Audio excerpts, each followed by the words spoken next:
Speech on. View. Stop recording video. Button. Speech off. Hello everybody, welcome back to my channel for another video. Today's question is, should I be some type of lawyer? And here's why I'm asking this.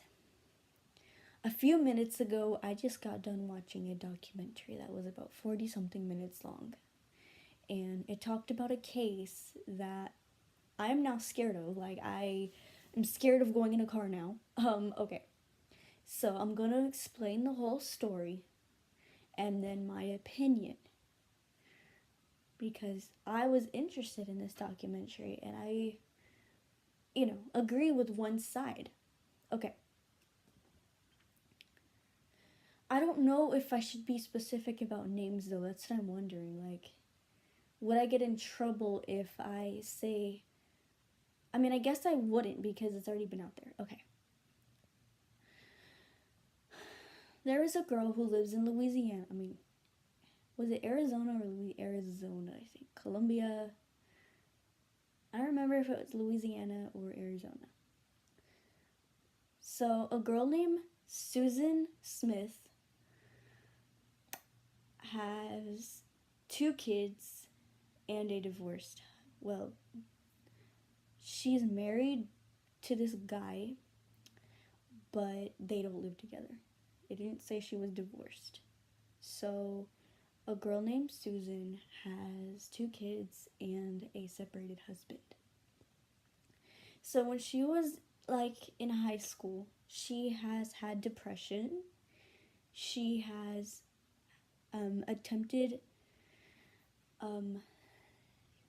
she has had depression, and she has attempted suicide and has been hospitalized. And but the reason why she was hospitalized and suicidal and depressed was because her biological father committed suicide when Susan Smith was 6 years old. So, and on the documentary, it said that people who have family members that are suicidal and commit suicide have a higher risk of being suicidal, which really does make sense. So, that explains kind of why Susan was the way she was. And so her mom got married again, and now Susan has a stepfather. Well, when Susan, I think, was 12-ish, she started being sexually abused by her stepfather. So that also kind of traumatized her. So then, future, Susan has 2 kids, Michael, who is 3, and Alex, who was 14 months old. She got a new boyfriend named Flynn, and they were together for a few months. He worked for this cool, rich company that his father owned, and basically he was the one who provided Susan with the rich life, the good life, the cool stuff. But then Flynn wrote her a letter saying reasons as to why they broke up. And one of the reasons was, basically, to sum it up, he said, we can't be together because we can't be together because you have kids and I don't want kids. Basically, he didn't want the kids that she had. He didn't want any kids at all. So then, one day, at around 3 p.m. was when this kind of all started, she went to go pick up her kids from daycare, but she was really wanting Flynn back, even though they were only together for a few months. She liked that rich life. And so she wanted Flynn back. So she would constantly call that company that he worked for and ask, has he said my name? Is he da-da-da-da-da? Obsessing, stalking him, kind of, in a way. And, what's it called? She was just obsessed with him, wanting to know where he was, what he was doing. And she had just recently quit from that company too, I think because of the breakup. They didn't say why she quit. But she picked up her kids from daycare. They went to home, and then they went supposedly, they went to Walmart, did some shopping because she wanted to get her mind off of stuff. Then they were going to go to a friend's house, but they never made it to the friend's house.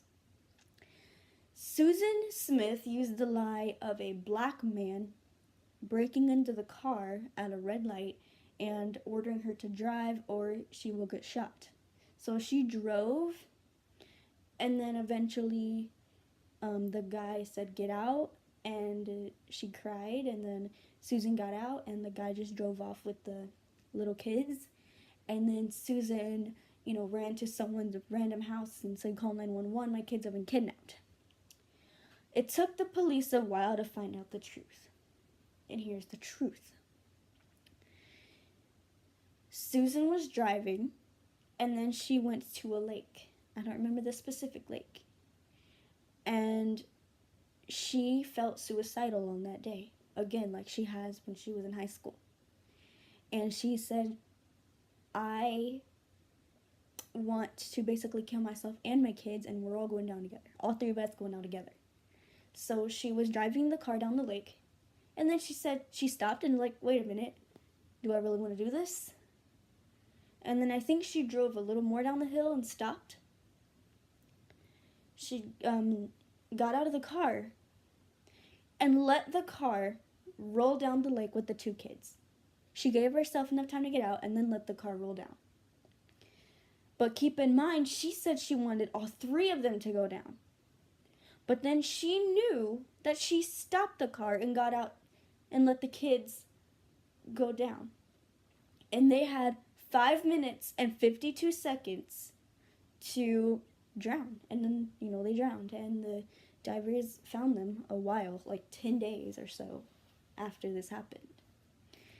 And they were all debating about whether she should have either a life sentence, which means she's basically in prison for life, a death penalty, which is where she eventually dies and they somehow kill her, or innocence, but really they all knew she was innocent because she did murder 2 children. So she was charged with 2 murders.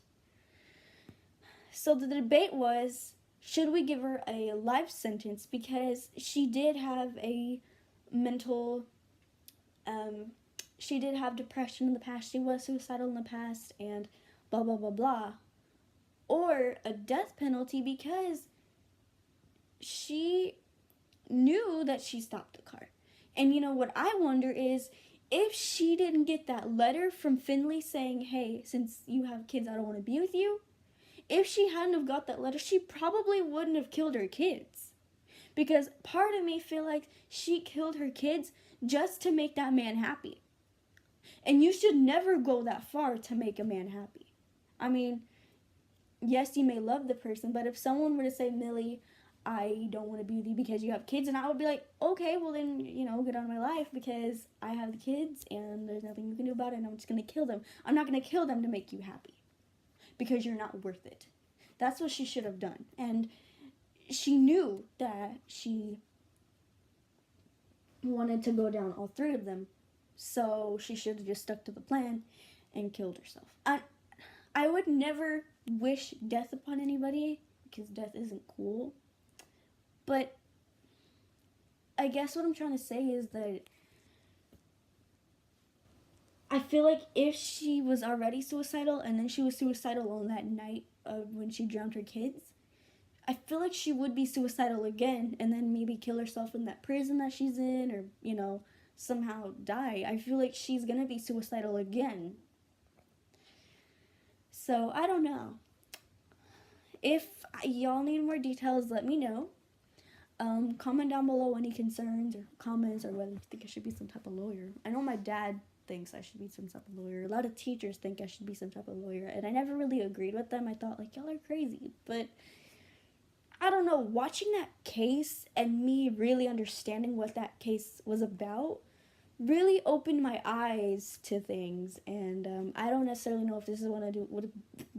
I don't necessarily know if this is what I want to do for a living, but it really opened my eyes, and I'm interested in this debate, and I could probably talk about this all day because I don't know, it's interesting and fun, but not, not in a good way. Thank you guys so much for watching this video. Subscribe, comment, like, share, and yeah. Love you guys. Bye.